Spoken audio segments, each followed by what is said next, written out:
Well, for more on the situation in Ukraine, we're now joined by our chief foreign editor, Robert Parsons. Hi, Rob. Hi. A lot seems to be going on in Ukraine at the moment. Yeah, I mean, and the reason for this is fairly obvious. You know, we've had an election in the United States.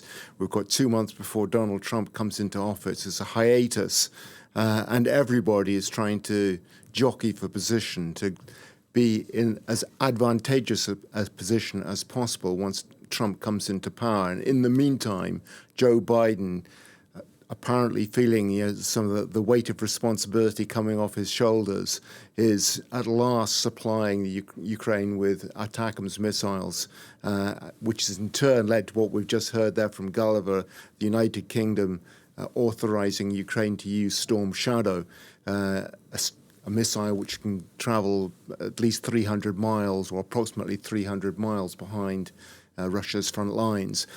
So, you know, that is happening on the one hand. And on the other hand, Russia is trying to maximize its position, pressing forward very hard along several fronts at once, from the Kursk, which we heard referred to just now as well, but also Donetsk and around there, each looking, you know, to try and be in a position that when it comes to Donald Trump taking over, they can impose their position on any possible negotiations that Donald Trump might try to get going. Donald Trump has himself said he will get the thing settled in 24 hours. That, of course, is hyperbole.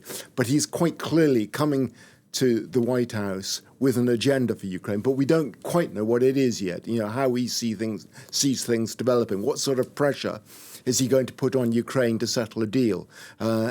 Ukraine saying at the same time, and this was interesting, and we saw President Zelensky on Fox News doing exactly the same as everybody else, trying to position himself, saying to the United States, you know, don't sell yourselves down the river. You're stronger than Russia. Keep giving us the support. Keep backing us. We share the same values. But the question, I suppose, at the back of many people's minds, not least, I'm sure, Volodymyr Zelensky, is does Donald Trump genuinely share those values or not? Right, and since the beginning of this war, Russia has issued many stark warnings, and it makes a lot of its red lines, warning of the potentially catastrophic dangers of overstepping those lines. Yeah. Should Ukraine's Western allies be paying much attention to that? Well, certainly not if you listen to Volodymyr Zelensky, but not just Volodymyr Zelensky. There are many Western leaders who are saying that it's not for Russia to impose red lines on the West. The Ukraine's Western allies are simply providing weapons to a country that has been attacked by another power, in this case Russia. You know, the only real red line in this conflict that has been crossed is the one that Russia crossed when it invaded Ukraine in February 2022. As you mentioned, there have been numerous red lines imposed by Russia over F-16 fighter jets, over Abrams tanks, over HIMARS missile systems.